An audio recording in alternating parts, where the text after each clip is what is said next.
Voilà, Shalom à tous, on continue notre étude dans le livre Brit Shalom, un cours qui est donné en partenariat avec Brit Olam et Reconstruire les 70 nations de M. Pascal Henry.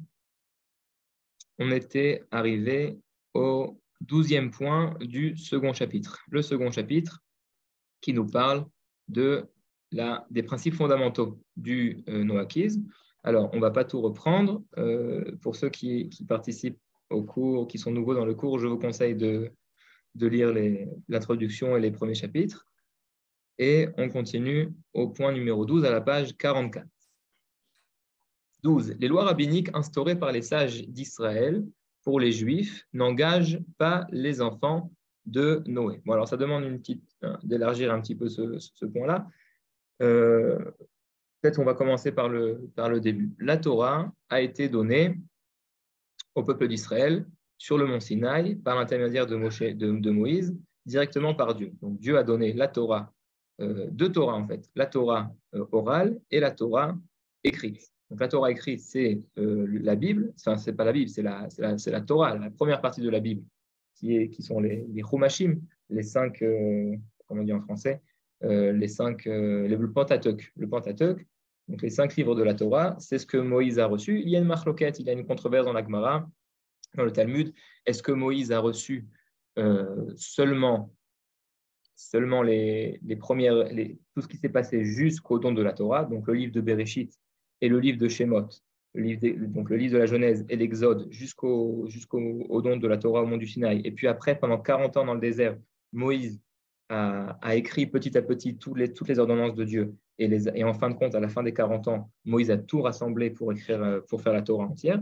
Ou alors, est-ce que pendant 40 ans, Moïse n'a rien écrit et seulement à la fin des 40 ans, il a écrit et il a donné la Torah entière directement au peuple d'Israël. Donc, c'est une controverse dans la Gemara entre Rabbi Yochanan et Resh Lakish, son élève. Mais en tout cas, Moïse a reçu 2 Torahs au mont du Sinaï, la Torah orale et la Torah écrite. Donc la Torah écrite, bien sûr, jusqu'à ce moment-là. Et la Torah orale, qu'est-ce que c'est la Torah orale? C'est tous les détails des commandements, tous les détails des mitzvot. Puisque la Torah écrite, quand elle nous raconte, par exemple, que Dieu s'est dévoilé à Moïse et lui a ordonné de faire la mitzvah des téphilines ou la mitzvah des tzitzit, etc., eh ben, ce n'est pas détaillé. Tous les détails des mitzvot, des commandements, de la façon dont il faut faire les commandements, ne sont pas détaillés dans la Torah écrite, mais ils sont détaillés dans la Torah orale. Et cette Torah orale, avec le temps, a été écrite. Elle a été écrite en l'an 200 par Rabbi Yehuda Anassi. Rabbi Yehuda Anassi, qui était un des descendants du roi David, qui fait partie de la famille du roi David, qui était à la tête du peuple d'Israël, a décidé d'écrire la Torah orale, puisqu'il a vu qu'il y avait un risque que cette Torah soit oubliée à cause des guerres, à cause de toutes les conquêtes qu'il y avait en Israël. Et donc, il a décidé d'écrire la Torah orale de façon résumée. Il n'a pas écrit tout en détail, il a écrit de façon très résumée, et il a écrit donc ce qu'ils appellent la Mishnah, les 6 traités de Mishnah. Et puis après, il y a eu des commentaires qui ont été faits à ces 6 traités de Mishnah qui s'appellent le Talmud la Gemara et qui a été écrit en l'an 500. Il y a 2 Talmuds qui ont été écrits, le Talmud de Jérusalem et le Talmud de Babylone. Ce qu'on a l'habitude aujourd'hui de plus étudier dans les yeshivot, et c'est d'après ce Talmud qu'on tranche à Halacha, c'est le Talmud de Babylone. Donc toutes les discussions en fait des sages d'après la Mishnah, toutes ces discussions ont été mises à l'écrit, tous les protocoles ont été mis à l'écrit et ça donne en fin de compte le Talmud de Babylone et le Talmud de Jérusalem. Donc voilà, donc c'est ce que Moïse a reçu, en fait, et donc tout ça, Moïse l'a reçu de façon orale. Et donc ça s'est transmis de rabbin en rabbin jusqu'à Rabbi Yehuda Anassi qui a décidé d'écrire la Mishnah.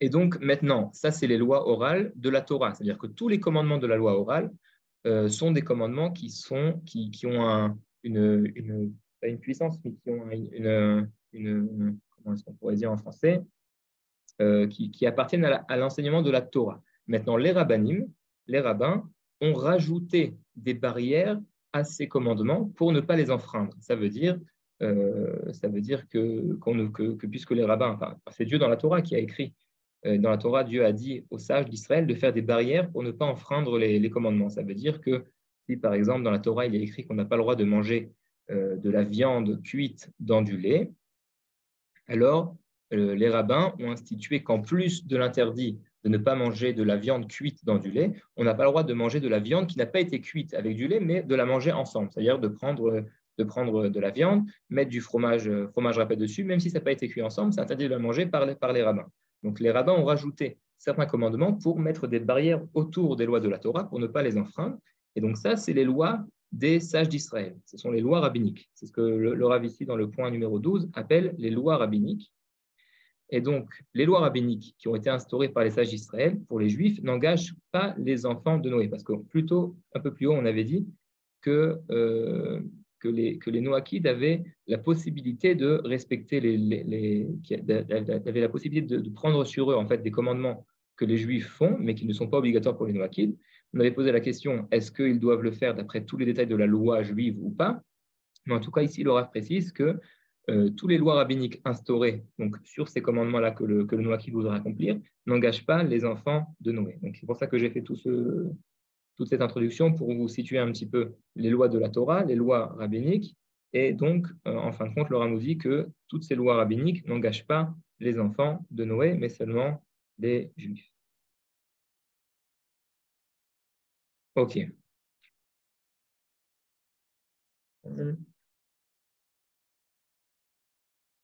OK, on continue. 13.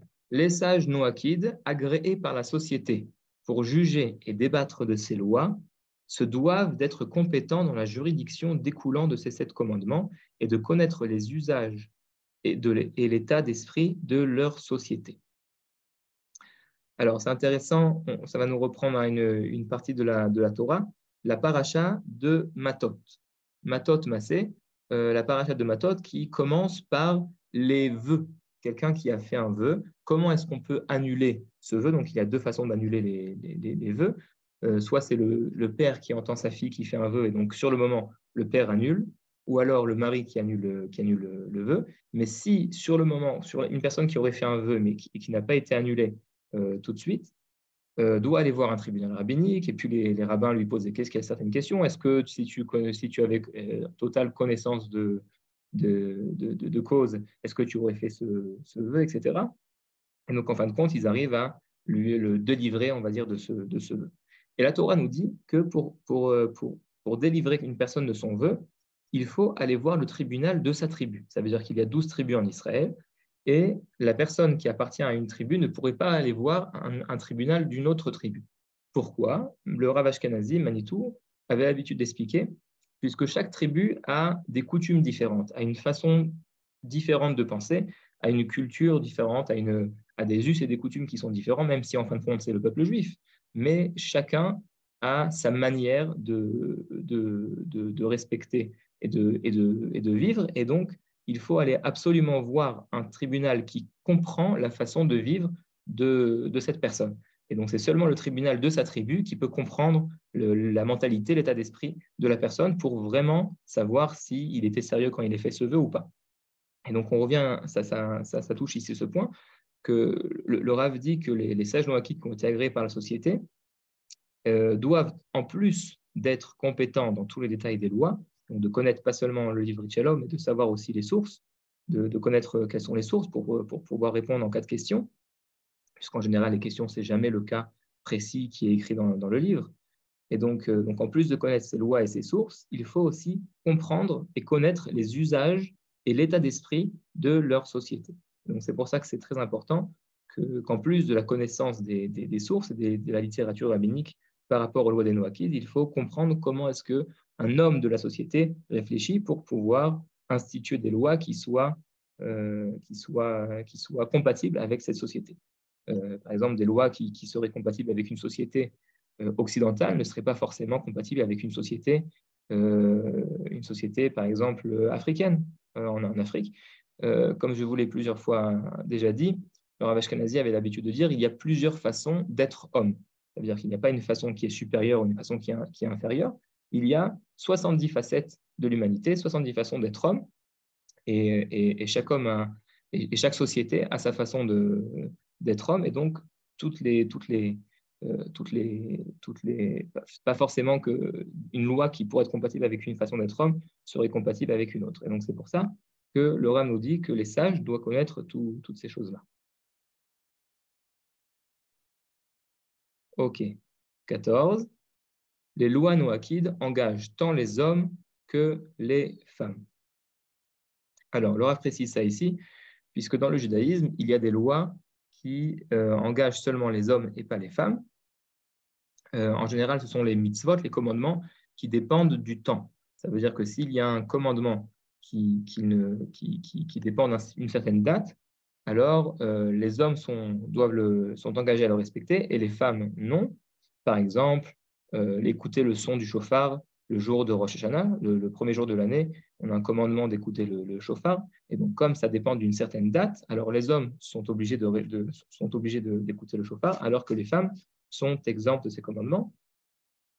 Bon, ça touche tous les commandements qui dépendent du temps, sauf des commandements qui sont aussi des interdits. Par exemple, le commandement du Shabbat.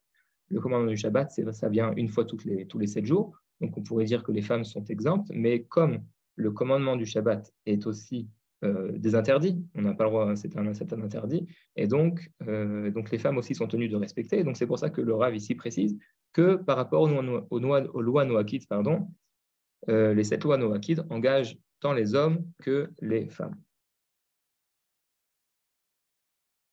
15. Pour les enfants, on avait vu précédemment à partir de quel âge les enfants doivent respecter les lois noachides. On ne reprend pas ce point maintenant. 15. En cas de doute, dans les lois noachides, c'est l'opinion la moins exigeante qui prévaut. Ça veut dire que si on a une controverse par rapport à la façon d'accomplir un commandement noachide, alors la halacha, la loi qui prévaut, sera celle de l'avis le moins exigeant.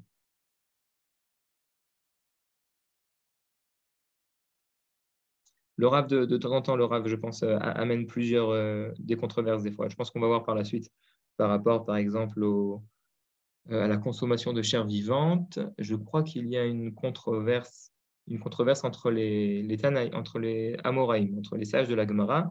Est-ce qu'un Noachide aurait le droit de consommer des saucisses? Parce que la saucisse, en fait, c'est fait, enfin, les saucisses à l'époque, c'était fait avec de la peau comment ça s'appelle? Euh, excusez-moi, je perds mon français. Les intestins. Voilà, exactement, l'intestin. Donc, il prenait la peau d'intestin et il prenait la viande, il mettait à l'intérieur de la peau d'intestin. Et donc, la question qui se pose, c'est puisque quand la bête a été tranchée, quand on a coupé le cou de la bête, on l'a abattu, alors l'œsophage a été déconnecté de la bête avant que la bête soit morte. Et donc, d'après l'avis d'un des sages en la Gemara, puisque l'œsophage et donc les intestins qui ont été déconnectés avant que la bête ait cessé les spasmes, c'est considéré comme de la chair vivante d'un animal qui a été coupé de son vivant et donc qui est interdite à la consommation pour un noachide. Et donc, dans le cas où la bête aurait été abattue, d'après cet avis, il serait interdit pour un noachide de manger, d'utiliser la peau des intestins pour faire des saucisses ou des merguez, alors qu'il y a un autre avis dans la Gemara qui pense que c'est permis pour plusieurs raisons. Et donc, il y a ici une controverse. Et donc, la loi est tranchée d'après l'avis le plus indulgent. Et donc, c'est pour ça que le Rav, on verra quand on étudiera ce chapitre, on le verra que le Rav a tranché comme l'avis qui permet d'utiliser la peau de l'intestin, même si la bête a été abattue par un shochet, par un tranchement de gorge. Donc, voilà, c'est un exemple pour illustrer ce point-là. 16. La transgression par inadvertance des commandements noachides n'est pas passible de sanction. Donc seulement la transgression avec intention est sanctionnée. Bon, alors la sanction, bien sûr, ça dépend d'un bed-din. Ce n'est pas aujourd'hui un noachide qui peut se lever et qui décide de punir les noachides qui ne respectent pas les lois. Il faut un bed-din, il faut avoir un tribunal, et ce tribunal doit être en accord avec l'État, puisqu'il n'y a aujourd'hui pas d'État qui permette qu'il y ait de tribunal autre que le tribunal de l'État. Donc, ce commandement n'est pas applicable aujourd'hui. Donc voilà, donc, il n'y a pas aujourd'hui de sanctions pour les noachides à ce niveau-là. D'ailleurs, même pour les Juifs, il n'y a pas de tribunal qui sanctionne. C'est de même pour les Juifs. Et on raconte même que dans le Talmud, il est écrit qu'un tribunal qui a mis à mort une fois tous les 70 ans est appelé un tribunal meurtrier. Donc on voit que même d'après la Torah, ce n'est pas une bonne chose d'appliquer les sanctions, du moins la peine capitale, pour toutes les fautes. C'est un sujet en général pas qui fait peur, mais qui demande d'être abordé avec subtilité. Mais il n'y a pas de sujet tabou. À partir du moment où on a des commandements, il faut les respecter. Chaque enfreint de commandement entraîne une sanction, mais encore une fois, aujourd'hui, nous n'avons pas la possibilité de faire ceci. J'avais raconté à l'autre groupe, j'ai une fois reçu un mail d'un Oakid qui m'avait écrit voilà, je suis Noakid officiellement, et je vois qu'il y a des gens qui ne respectent pas les 7 lois. Est-ce que j'ai le droit d'assassiner des gens qui ne respectent pas les lois Noakid, puisqu'il y a écrit dans la Torah que pour l'infraction des lois Noakid, alors la personne est passible de mort. Alors, d'abord, j'ai été choqué de la question. Ah, parce qu'il a rajouté, parce que si c'est permis, je le ferai avec plaisir. Voilà, ça c'était la question. Alors, tout d'abord, moi j'étais assez choqué de ce qu'il a rajouté, puisque quand un tribunal, même si un tribunal doit mettre à mort quelqu'un, on ne fait pas ça avec plaisir. C'est juste parce que la société doit en fin de compte continuer à être maintenue de façon saine. Et donc, il y a des fois, il faut prendre des décisions qui sont drastiques, mais c'est pour le bien de la société. Mais en tout cas, on ne fait jamais ça avec plaisir. Et donc, je vais tout de suite dire d'abord qu'il fallait qu'il aille approfondir ses connaissances morales, parce qu'il y avait un gros manque par rapport à ça. Et deuxième chose, je lui ai dit interdit, bien sûr, de tuer qui que ce soit ou de sanctionner qui que ce soit. Tout à fait interdit, et par l'État, et par la loi civile, et par la halakha. Aujourd'hui, comme il n'y a pas de tribunaux, ni pour les Juifs d'ailleurs, comme je l'ai mentionné précédemment. Donc, c'est tout à fait interdit de faire ceci. Oui, si vous avez une question, allez-y. Non? OK. OK. 17. OK, donc on va passer à un sujet un peu plus joyeux. 17. Lors du 27e jour du mois de Mareshvan, jour où Noé est sorti de l'arche et a reçu les lois noachides, certaines communautés noachides ont coutume de célébrer la fête des nations. Alors là, cette fête des nations, c'est le Rav Cherki qui l'a instituée, puisque les Juifs, vous savez, ont beaucoup de fêtes en souvenir surtout de la sortie d'Égypte. On a Pessah, on a Sukkot, on a Shavuot, en souvenir du don de la Torah. Donc on a pas mal de fêtes qui viennent nous rappeler l'événement principal qui a marqué la création de l'État pardon, pas de l'État, du peuple juif, puisque avant la sortie d'Égypte, le peuple d'Israël n'était pas un peuple, il était une famille plutôt, c'était des individus. Et le premier dans la Torah qui appelle le peuple d'Israël en tant que peuple, c'est Pharaon. Pharaon qui dit ce peuple d'Israël. Et donc la sortie d'Égypte est un événement fondateur pour l'État d'Israël, pour le peuple d'Israël. Et donc c'est pour ça qu'on s'en souvient de maintes façons, que ce soit pendant les fêtes, donc à Pessah, on mange de la matzah, à Sukkot où on construit les cabanes, et même tous les jours quand on met les téphilines. Les téphilines, c'est en souvenir de la sortie d'Égypte. Donc, on se rappelle souvent de la sortie d'Égypte, qui est l'événement fondateur du peuple d'Israël. Alors, le Rav Cherki s'est posé la question, quel est l'événement fondateur initial des Noachides? Et donc, le Rav Cherki, qui a regardé dans la Torah, il est écrit noir sur blanc que le 27e jour du mois de Mareshvan, Noé sort de l'arche et renouvelle l'alliance avec Dieu. Il y a écrit ici que Noé a reçu les lois Noachides. D'abord, Adam, d'après le Talmud, Adam a reçu 6 lois et Noé a reçu la 7e qui est de ne pas manger de la chair vivante d'un animal. Et donc, à ce moment-là, Dieu renouvelle l'alliance avec Noé, avec sa descendance. Et donc, c'est pour ça que c'est un jour que Laura va trouver compatible avec la fête des nations. Et donc, c'est pour ça que nous, ici à Brit Olam, chaque année, on organise un cours spécial du Rav Cherki sur l'importance de ce jour ou sur un sujet spécial qui touche les Noachides. Et donc, c'est important de marquer le coup ce jour-là. Est-ce que je ne vois pas le chat en même temps? Je reçois des messages? Non, ok. Ah, c'est WhatsApp. Ok. Alors, on continue.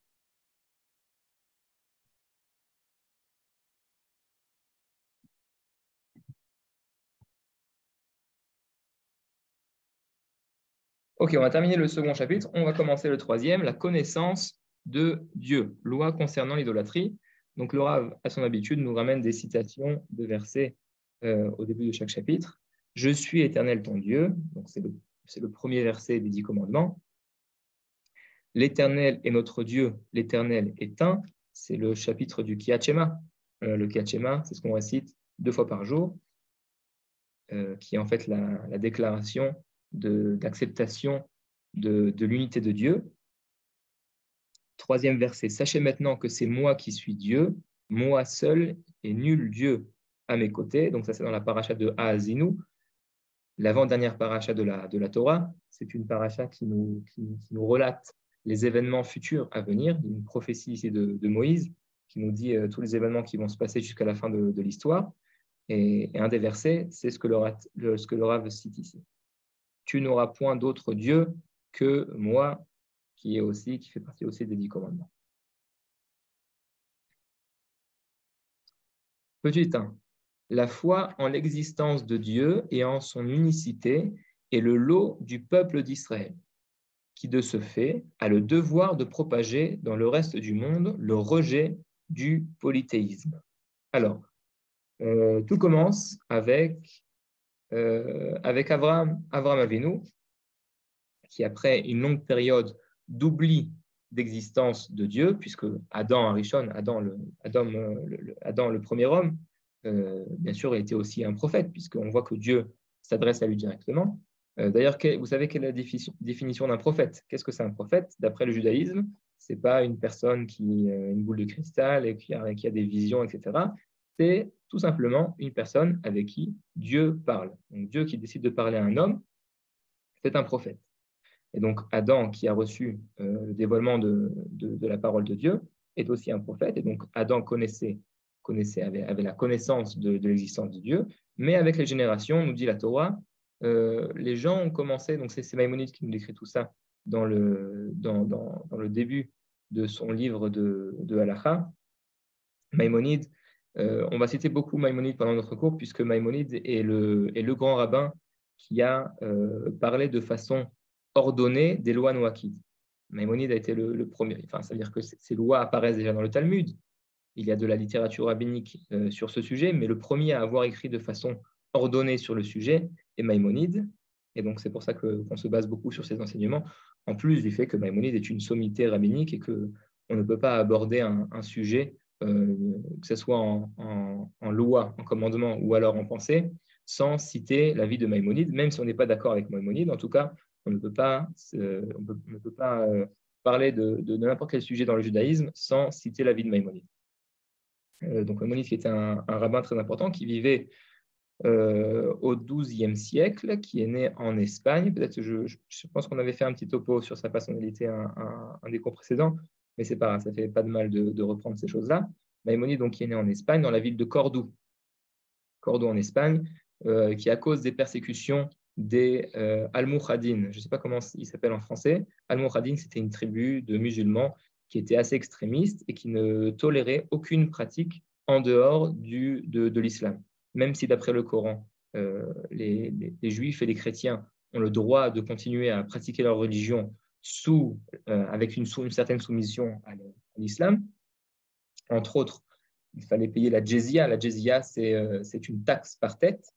Il fallait la porter au chef de la ville d'une façon tout à fait humiliante. Il fallait ramper par terre et donner la somme d'argent.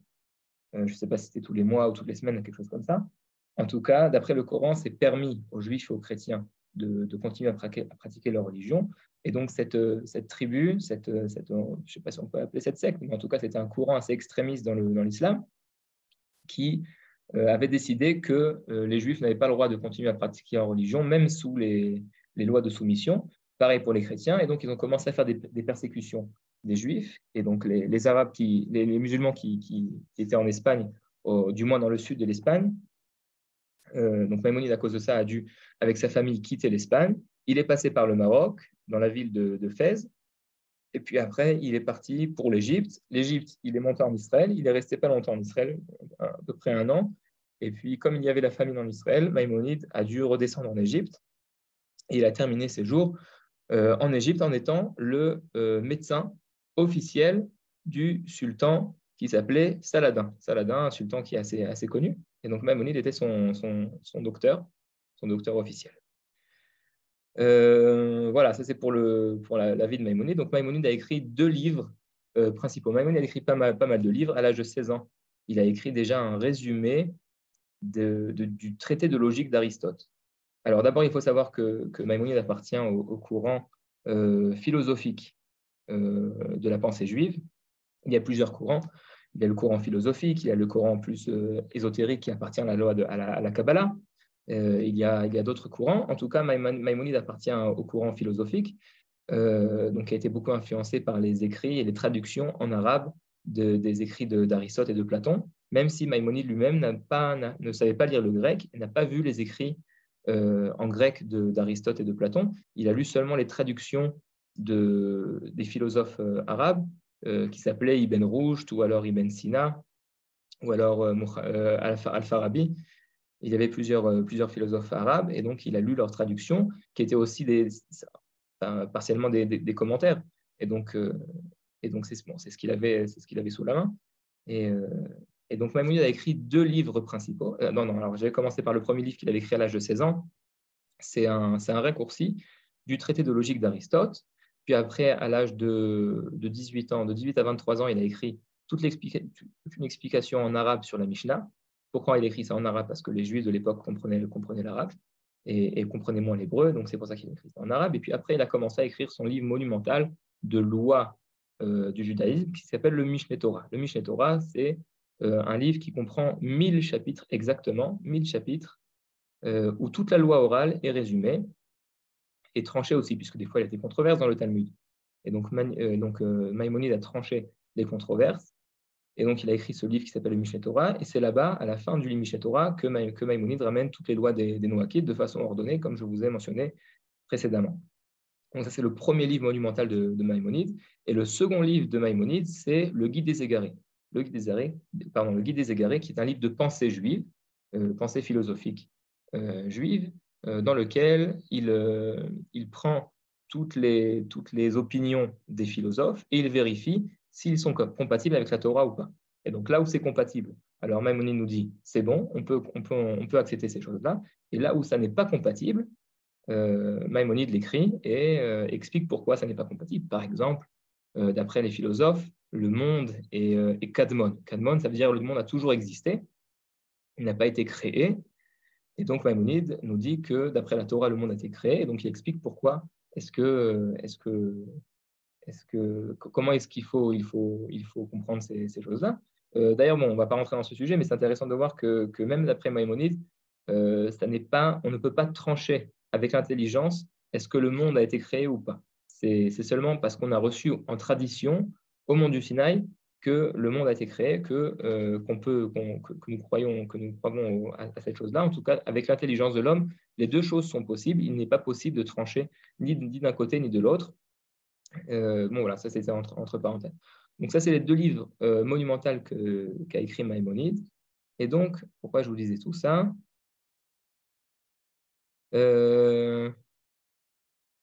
Ok, on est dans le petit point. Dans le petit point numéro 1, je vais reprendre le petit point. La foi en l'existence de Dieu et en son unicité est le lot du peuple d'Israël, qui de ce fait a le devoir de propager dans le reste du monde le rejet du polythéisme. Voilà, pourquoi je vous disais tout ça? Parce que Maïmonide, dans son livre monumental de Halakha, de loi juive, le Mishneh Torah, nous dit qu'après Adam, qui connaissait l'existence de Dieu, les gens ont commencé à adorer les astres, mais pas parce qu'ils pensaient que c'était eux les dieux, mais parce qu'ils se disaient forcément, si Dieu les a mis si haut, c'est parce qu'il veut qu'on les respecte et qu'on leur fasse un culte à eux aussi. Donc, ils croyaient en Dieu, mais ils ont commencé à faire un culte aux astres, au soleil, à la lune, etc. Et avec le temps, les gens ont oublié qu'il y avait Dieu et ils se sont seulement souvenus qu'il y avait les astres et donc ont commencé à transformer les astres en Dieu. Et c'est comme ça qu'on est arrivé à un monde polythéiste. Et Avram Avinu, donc qui vient 20 générations après Adam, de Adam à Noé, il y a 10 générations, et de Noé à Abraham, il y a encore 10 générations. Et donc Abraham, nous raconte le Midrash, Abraham a eu un doute. A eu un doute, ça veut dire que il est sorti, il a vu le soleil, et puis après, la nuit est tombée, donc la lune a remplacé le soleil. Donc, si le soleil, c'était là ce qui était le plus fort, là, on voit que la lune a remplacé le soleil. Et puis après, le lendemain, encore une fois, le soleil s'est levé, et puis après, il y a des nuages, il y a du vent, il y a des nuages qui ont caché le soleil. Donc, il s'est dit, forcément, il y a quelque chose qui dépasse tout ceci. Et donc, Abraham a eu un doute, a compris qu'il y avait quelque chose qui était derrière tout ça. Et là, nous dit le Midrash, Dieu s'est dévoilé à Abraham et lui a dit, c'est moi le créateur du monde. Et c'est comme ça qu'Abraham est arrivé à la connaissance de Dieu. Bien sûr, après, il a approfondi ses connaissances, mais en tout cas, c'est comme ça qu'il est arrivé à la première connaissance de Dieu. Et donc, c'est avec Abraham que le monothéisme a commencé à ressurgir.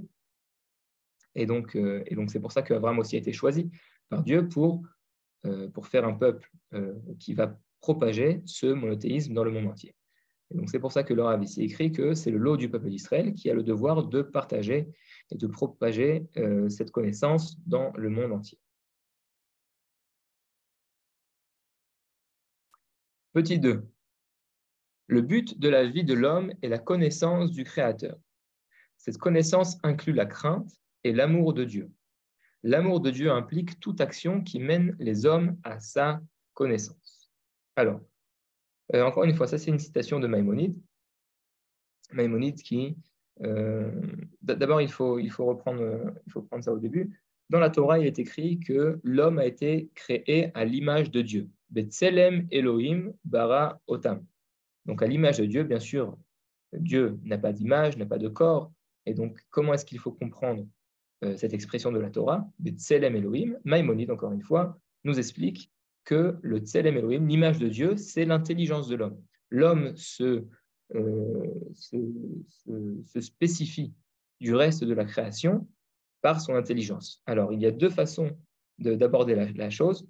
Il y a les sages qui ont une tendance un peu plus philosophique, qui ont l'habitude de dire que l'homme se détache, se spécifie au reste de la création par son intelligence, et d'autres sages du judaïsme qui ont l'habitude de mentionner la parole. C'est la parole de l'homme qui le spécifie par rapport au reste de la création. Alors on peut poser la question quelle est la différence entre la parole et la sagesse. Alors, en fin de compte, c'est pas si loin que ça, puisque la parole est l'expression de l'intelligence, et l'intelligence ne peut être transmise seulement par la parole. Donc, en fin de compte, ça se recoupe un petit peu. Mais c'est, on va dire, différentes tendances d'approcher la Torah et la compréhension de quelle façon l'homme est différencié du reste de la création. Et donc, d'après Maïmonide, c'est l'intelligence de l'homme qui est cette image de Dieu. Et donc, forcément, si l'homme a reçu cette intelligence, ça sert à quoi? Ça sert à connaître Dieu, à s'efforcer de connaître Dieu. Pas seulement de servir Dieu, mais de connaître Dieu. Et la question qui se pose, c'est comment est-ce qu'on connaît Dieu? Alors, Maïmonide nous explique dans ce Mishneh Torah qu'on arrive à la connaissance de Dieu avec la crainte et l'amour. Enfin, cette connaissance, elle inclut la crainte et l'amour. Comment est-ce qu'on arrive à l'amour de Dieu? On regarde le monde. On étudie les lois de la physique, d'après Maïmonide, les lois de la géologie, l'astronomie, etc. Et on arrive à l'amour de Dieu, puisqu'on voit un monde qui est géant, Dieu qui a créé tout ça pour nous, pour l'homme, et donc on ne peut finalement qu'arriver à l'amour de Dieu. Et puis Maïmonide nous dit qu'à ce même moment, à ce moment même où l'homme arrive à l'amour de Dieu, parce qu'il arrive à découvrir tout ceci, une crainte le remplit entièrement, puisque il comprend qu'il est minuscule par rapport à tout ce que Dieu a créé. C'est comme un petit moustique dans le monde gigantesque que Dieu a créé, surtout qu'aujourd'hui, on arrive avec les connaissances, avec l'évolution de l'astronomie, on est arrivé aux galaxies, etc. Donc des choses que Maïmonide ne connaissait pas à son époque. Mais on voit qu'il avait déjà pressenti ces choses-là. Et donc, tout de suite, l'homme qui arrive à l'amour de Dieu parce qu'il a approfondi ses connaissances des lois de la nature est au même moment rempli de crainte, puisque c'est quelque chose qui le dépasse. Il est minuscule par rapport à tout ça.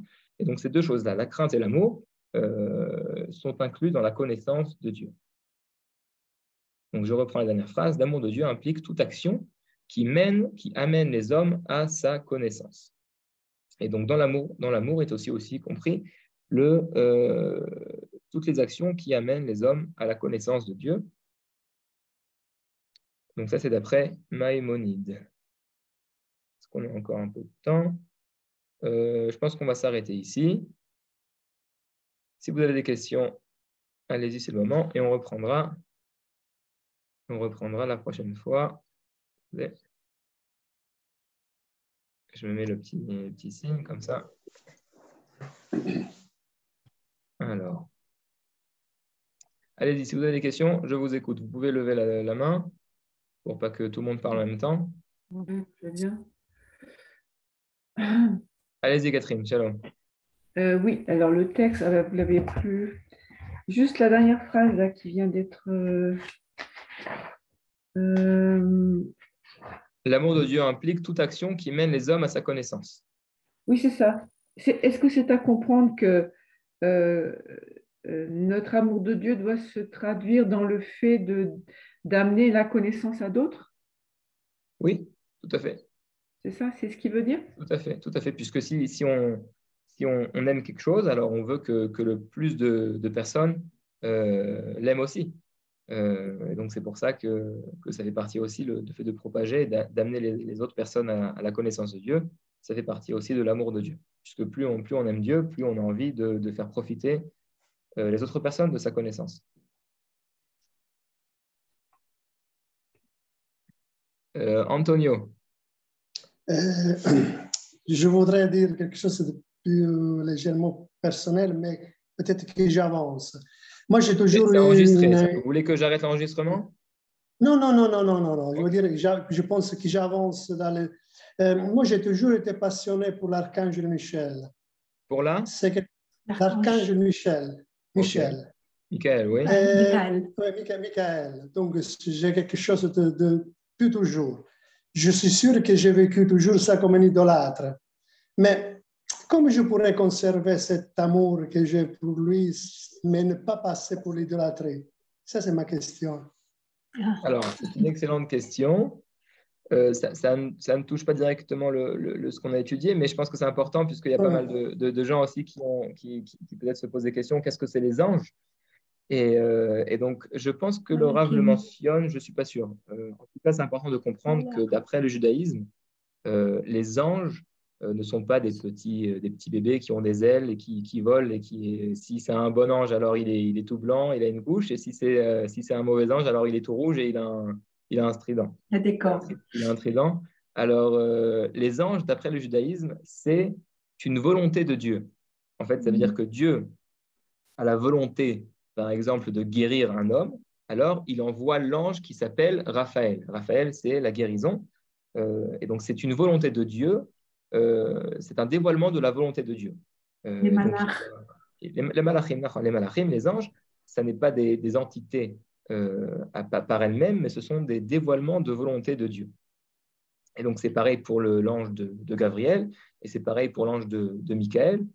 Donc, tout ce que vous avez appris par rapport à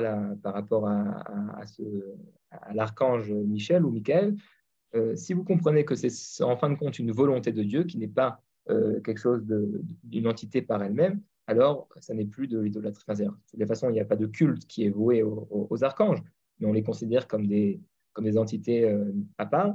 Et donc, si vous les rattachez à la volonté de Dieu, alors c'est bon.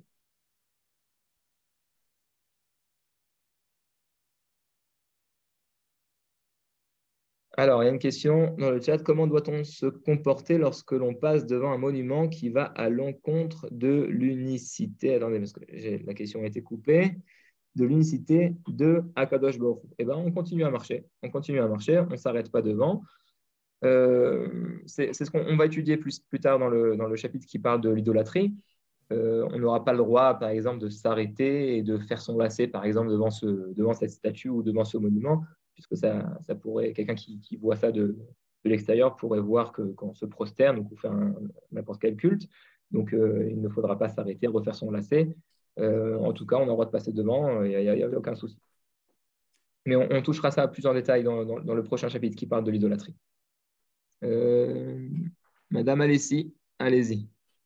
Oui, bonsoir. Bonsoir. Oui, je voulais faire deux, trois petites remarques parce que bon, le noanisme, on est d'accord que c'est pas du tout une religion là-bas, c'est plus, je pense, une philosophie de vie. En tout cas, moi, je l'ai perçu comme ça. J'ai pas réussi à comprendre ce que vous avez dit. Répétez la phrase. C'est plutôt quoi? Une philosophie de vie, finalement, le noaïsme, puisque c'est pas comme une religion, on a des obligations. Donc, comme vous le disiez, par rapport au point qu'il a soulevé le Rav Cherki, si on peut faire plus, hein, on peut. Après, on n'a pas du tout d'obligation. Donc, c'est vrai que moi, j'ai eu l'occasion de connaître un petit peu la Torah. Et par rapport à ça, j'avais une question parce que il y a plusieurs façons de nommer Dieu, j'ai remarqué dans le judaïsme. Parce qu'on peut dire Shaddai, Elohim, il y a plusieurs appellations. Alors, je ne sais pas pour nous laquelle serait la plus appropriée, en sachant que Dieu, c'est un terme neutre finalement, puisqu'on n'est pas dans cette représentation polythéiste du Dieu-déesse en opposition. Donc, c'est vrai qu'on a gardé cette dénomination. Mais il me semble que, oui, le tétragramme, de toute façon, on ne le prononce pas. Donc, je pense que c'est valable pour nous aussi. Donc, c'est pour ça que je sais que j'ai pris l'habitude de dire Hachem parce que c'est ce que font généralement les Juifs. Donc, comme je ne savais pas quel était le terme. Par contre, voilà, c'est ça. J'ai vu qu'Elohim, ça voulait dire, c'était souvent un pluriel et que le singulier était Éloi, mais je ne suis pas sûre que ce soit juste. C'est la question que je voulais vous poser. Ok, alors d'abord, je n'ai pas très bien compris ce que vous avez dit au début. En tout cas, il y a les obligations pour les Noachides. Il faut respecter les 7 lois Noachides. C'est une obligation. Maintenant, est-ce que c'est seulement une philosophie ou alors c'est une religion? D'ailleurs, c'est intéressant de voir qu'on a l'habitude de dire que le judaïsme n'est pas une religion pour les Juifs, c'est une nationalité, c'est l'appartenance à un peuple qui a une terre et qui a aussi une façon de vivre, c'est les lois de la Torah. Mais pour les Noachides, justement, pour les Noachides, le noachisme est oui une religion. C'est la façon. Qu'est-ce que c'est une religion en fait? La religion, c'est la relation entre l'homme et Dieu, la relation entre Dieu et l'homme. D'en haut, en bas, c'est la prophétie. Mais comment est-ce que l'homme rend l'appareil à Dieu? On va dire, c'est avec la religion. Bien sûr, la religion qui vient seulement après le fait d'avoir eu la parole de Dieu. D'abord, Dieu se tourne vers nous et nous, on lui répond. Si l'homme se tourne vers Dieu sans avoir eu le premier mot de Dieu, ça risque très rapidement de se transformer en idolâtrie. Donc, ça, c'était par rapport au premier point. Comment est-ce qu'on peut appeler Dieu? Écoutez, si on parle en français et qu'on a l'habitude de dire le nom de Dieu, parce que c'est plus facile et quand on dit Dieu, on comprend qu'on parle du Dieu d'Israël. Alors, il n'y a pas de problème d'utiliser ce mot. Si vous voulez utiliser un mot qui est un peu plus précis, ou alors vous pouvez dire Hachem. Hachem, c'est en hébreu moderne. C'est pas, on utilise beaucoup ce mot Hachem, qui est la façon, on va dire, la façon de prononcer le nom de Dieu qu'on n'a pas l'habitude de prononcer seulement dans la prière. Mais si, par exemple, vous priez, alors il faudra employer le nom de Dieu qui est approprié d'après le Sidour ou d'après le livre que vous avez dans les mains. Sinon, vous pouvez appeler Elohim, mais Elohim, ça a une connotation un peu plus de la nature. Donc, Elohim, c'est Dieu qui se dévoile dans la nature. Donc, des fois, ça n'est pas approprié d'employer par rapport au contexte que vous voulez employer. Mais ça veut dire, à partir du moment où on se comprend, on comprend de quoi on parle, alors bien sûr, dans la mesure du possible, on peut comprendre ce qui est Dieu. Mais éternel est-il approprié? Oui, l'éternel, le créateur. Oh oui, l'éternel, le créateur. C'est bon aussi. Comment? Le maître du monde, c'est bon aussi. Oui, bien sûr, le créateur du monde. Bien sûr. Le créateur du monde, le maître du monde, Adon Olam. Il y a une prière qui commence comme ça, oui, Adon Olam. Cher Malach. Ouais, Mais, mais c'est une histoire de connotation. Après, si oui, vous voulez être plus précis, si vous écrivez un livre, alors là, il faudra bien sûr préciser, mais quand on parle de façon générale, tant qu'on se comprend, alors c'est bon. et Éloi, ça peut être approprié ou pas du coup? Comment? Éloi, ça peut être approprié ou pas forcément? Non, Eloa, non, parce que Eloa, c'est impersonnel. Ça veut dire, ça n'est pas une c'est pas quelque chose de personnel. C'est sûrement un terme technique. Eloa, c'est plus général. Eloa, ça vient avec quelque chose, avec un autre nom. Par exemple, Elohé Hatsevaot, le Dieu des armées. Eloa tout seul, ça n'est pas un mot qui est employé ni dans la Torah, ni dans le Talmud, même si la base est elle, donc elle, Eloa, oui, ça vient désigner Dieu, mais ça n'est pas une appellation qu'on a l'habitude d'employer ni dans la littérature hébraïque, ni dans le parler de tous les jours. Non. Voilà. Nico, shalom Nicolas. Alors, bonsoir à tous. J'avais une question un peu complexe par rapport à ce qu'on appelle Chitouf. Ouais. Certains disent que c'est en fait, intermédiaire. D'autres expriment ça, traduisent ça en disant que c'est quelque chose qui viendrait à côté de Dieu, Ok. un compagnon ou un second. Dans quelle mesure est-ce qu'on ne peut pas dire que, ou certains le traduisent aussi par collaborateur, Oui. je perds le mot là. Dans quelle mesure est-ce qu'on ne peut pas dire que l'homme est aussi collaborateur de Dieu? Oui, c'est tout à fait juste. C'est ce qu'on a vu dans l'introduction. Voilà, il a pour mission de faire la réparation du monde. Nahon, que l'homme est soutaf. Choutaf, ça veut dire associé, associé à Dieu Voilà. dans l'accomplissement du monde. Le Talmud nous dit aussi par rapport à la création, par rapport à l'enfantement, qu'il y a trois choutafim, il y a trois associés à la naissance d'un enfant. Il y a le père, la mère et Dieu. Donc on a associé de plusieurs façons à Dieu. Mais encore une fois, il faut différencier le fait d'être associé à Dieu pour faire quelque chose de l'associement pour le culte. C'est-à-dire que le chitouf que vous avez mentionné au début, c'est par rapport au culte. Est-ce qu'on a le droit de rendre un culte à une autre personne que Dieu, une autre entité que Dieu, même si on sait qu'il y a Dieu et que cette personne n'est qu'associée à Dieu. Donc ça, c'est par rapport au culte. C'est une question qu'on va soulever quand on parlera de l'idolâtrie aussi. Je peux même vous dire, c'est à la page 48 du livre Brit Shalom.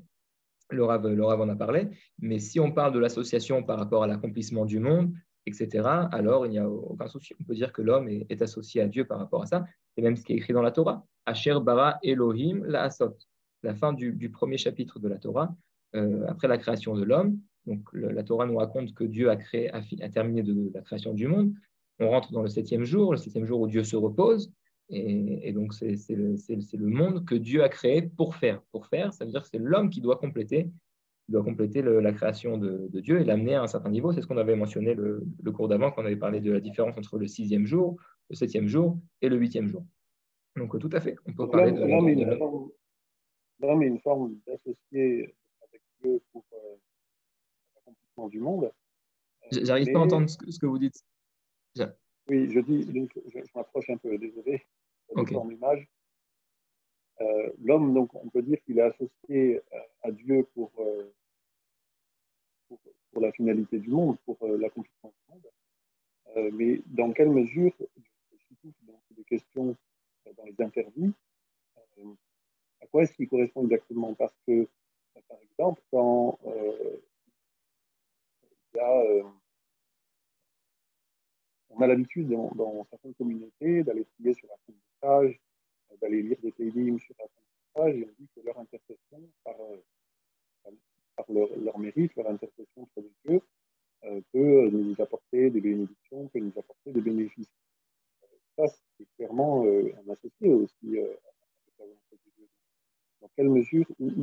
placer l'interdit? À quel niveau placer l'interdit? Ok.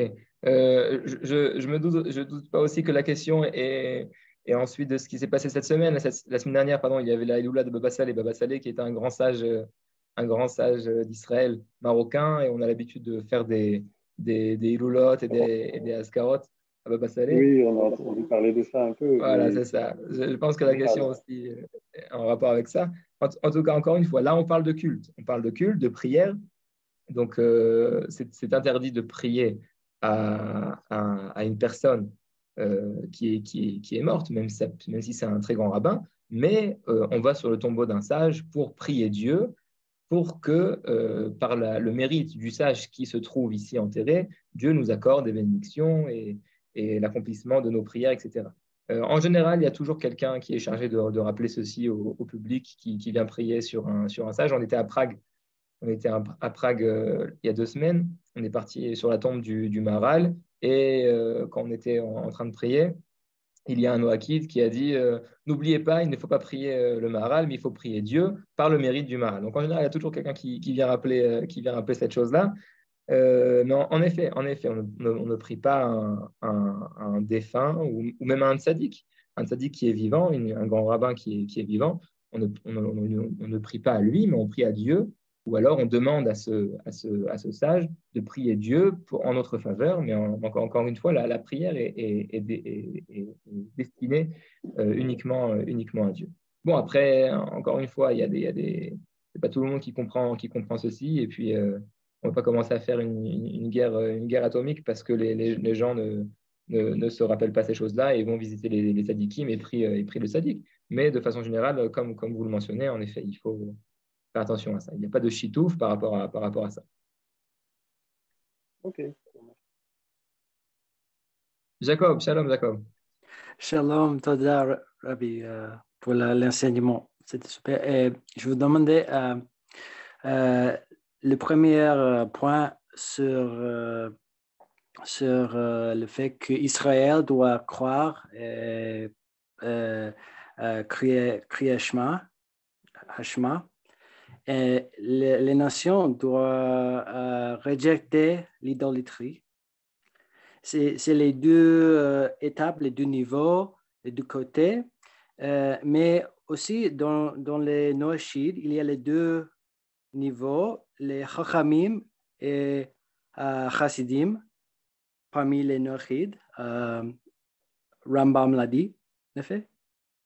Et je veux demander si, parce que de croire en Dieu, évidemment, c'est important.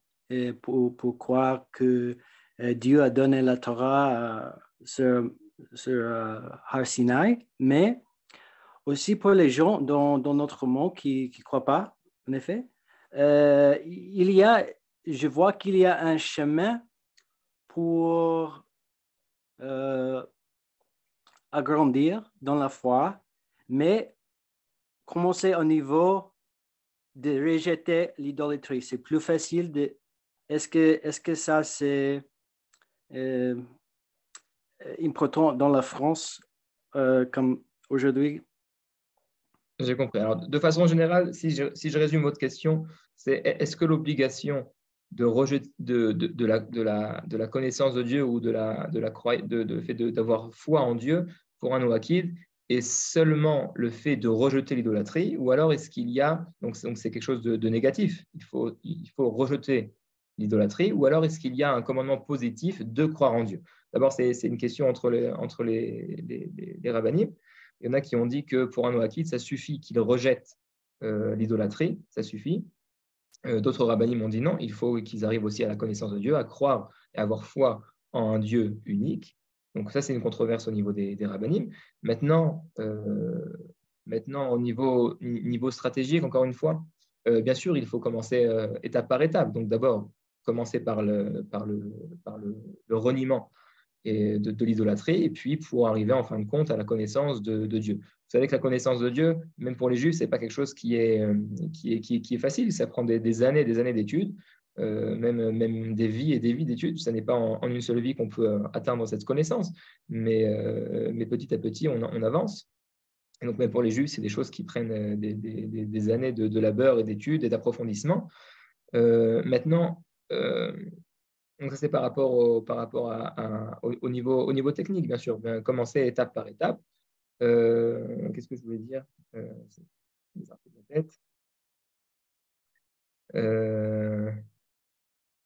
non, voilà, c'est à peu près tout. Donc oui, il y a une controverse entre les rabbinim. Est-ce que ça suffit de rejeter l'idolâtrie ou alors est-ce qu'il faut aussi avoir une foi positive en Dieu?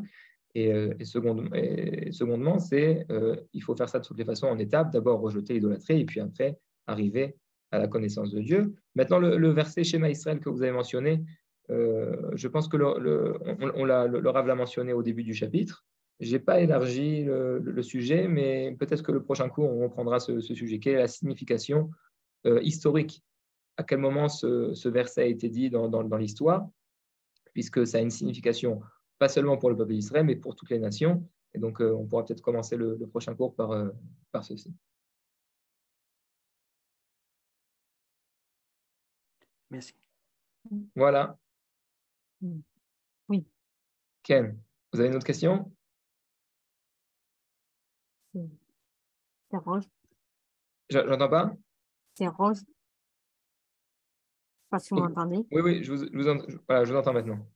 Oui, parce que en fait, je rebondis sur ce que vous m'avez dit, parce que c'est quand même important à préciser que le noaïsme était une religion, le noaquisme, alors je ne sais pas comment on dit, parce qu'on dit noaquisme, l'autre dit noaïsme. Ouais, en français, je crois qu'on dit noakisme, mais en anglais, on dit noaïsme. Bon, on dit ce qu'on voulait. On comprend de quoi on parle. Donc voilà. Et du coup, je me demandais si on le perçoit comme une religion, est-ce qu'on peut dire que le prophète du noaïsme, c'est Noé? Ou est-ce qu'il faut le voir vraiment comme les Juifs et pas faire de distinction entre Noé et les prophètes qui viendront par la suite? Est-ce qu'on peut dire que le prophète des Noachides était Noé? C'est une bonne question. Est-ce qu'on peut dire que Noé était le prophète des Noachides? C'est celui d'abord on peut dire c'est le premier prophète. Il n'y a pas de prophète unique, même pour les Juifs. Il y a plusieurs prophètes. Tous les livres des prophètes, chacun c'est un prophète différent. Maintenant, il y a un prophète qui est plus principal, ou pour les Noachides, ça pourrait être en effet Noé qui a reçu les 7 lois. Est-ce qu'on peut dire que c'est le prophète des nations? Je ne sais pas si on a attribué à Noé un rôle de prophète. C'est Noé qui a recommencé, on va dire, l'humanité après le déluge. Mais d'ailleurs, on voit qu'il y a on a un peu mitigé par rapport à la personnalité de Noé. Il y en a que dans le Midrash, il est écrit que Noé, dans le verset, il y a marqué que Noé était un tzaddik. Et dans le Midrash, déjà, il y a une controverse entre les rabbinim. Est-ce que c'est positif ou c'est négatif? Donc, est-ce qu'on peut transformer encore une fois, vous savez, même au niveau pédagogique, je ne sais pas si c'est une bonne chose de se focaliser sur une personne et de la transformer en le prophète des nations. On peut très vite retomber dans les croyances chrétiennes avec le prophète, avec Jésus, etc. Donc je pense que de façon pédagogique, il ne faut pas parler uniquement d'un prophète principal pour les nations, mais la Torah entière, Moïse qui a reçu la Torah au mont du Sinaï et qui l'a donnée au peuple d'Israël, qui doit la transmettre aussi aux nations. Donc je pense que Moïse, en fin de compte, Moïse, oui, est le prophète le plus principal par rapport aux Noachides, même si Noé est celui qui a reçu les sept lois de façon entière, puisqu'on a dit que Adam en avait reçu 6, et puis après Noé a reçu la 7e. Mais tous les détails des lois des Noachides ont été renouvelés avec le don de la Torah au mont du Sinaï. Donc en fin de compte, c'est Moïse qui est le prophète principal, que ce soit pour les Juifs ou que ce soit pour les nations. Mais je ne pense pas qu'il faut se focaliser sur une seule personnalité, avec toute son importance. Bien sûr, Moïse est un prophète, le plus grand des prophètes. Maïmonide nous dit, d'après le Talmud, qu'il n'y aura pas de... Mais la Torah, le verset, à la fin de la Torah, nous dit qu'il n'y aura pas de prophète plus grand que Moïse. Donc je pense qu'il faut prendre cet ensemble de prophètes et pas se focaliser seulement sur un seul prophète. Ah. Il peut être considéré comme un patriarche? Non, non. Ah, pour les Noachides, est-ce que ça peut être considéré comme un patriarche pour les Noachides? Alors, si on retourne en arrière avant Abraham, on peut retourner jusqu'à Adam déjà, puisque Noé descend de Adam, donc on peut retourner jusqu'à Adam. Pas la peine d'avoir seulement Noé, on peut arriver à Adam. Après, l'histoire des patriarches, dans le judaïsme, c'est différent, puisqu'il y a 3 patriarches, chacun qui vient donner une mida. Une mida, c'est une qualité, une vertu. Et le peuple d'Israël est en fin de compte le descendant de l'alliance de ces 3 vertus. Mais est-ce que pour les Noachides, on peut parler de Noé en tant que patriarche? Oui, non, oui, oui. Il n'y a pas de choses qui sont... C'est pas tranché, on va dire, dans le Talmud. C'est pas des sujets qui sont tranchés dans le Talmud. Mais si on retourne en arrière, on peut retourner jusqu'à Adam. Et il y a des courants d'ailleurs adamiques, des gens qui enseignent la Torah des Noachides, comme le Rav Dinovitch par exemple, qui parle pas de noachisme, mais de adamisme. Donc encore une fois, c'est une histoire de sémantique. Il n'y a pas de souci. Tant qu'on parle des 7 commandements, vous pouvez appeler ça le noachisme ou le adamisme, c'est pas important. Voilà, c'est tout pour aujourd'hui. Ça m'a fait encore une fois très plaisir de vous voir et je vous souhaite une excellente semaine et je vous dis à la semaine prochaine. Merci. Et pour la prochaine fois, on aura le 3e chapitre. Donc ceux qui veulent préparer les différents points qu'on va étudier la prochaine fois, voilà exactement. Une personne du groupe a proposé pour peut-être approfondir même l'étude, de préparer d'abord l'étude qu'on va faire. Vous lisez les différents points qu'on va étudier et comme ça, on aura peut-être l'occasion d'approfondir les choses. Voilà, donc j'essaie d'envoyer quelques jours avant le cours les prochains points qu'on va étudier. En tout cas, la prochaine fois, on étudiera la suite du 3e chapitre. Voilà, c'est tout pour aujourd'hui. Passez une excellente semaine. Shalom. Shalom. Shalom. Bonne semaine. Shabbat à tous. Shabbat à tous. Shabbat.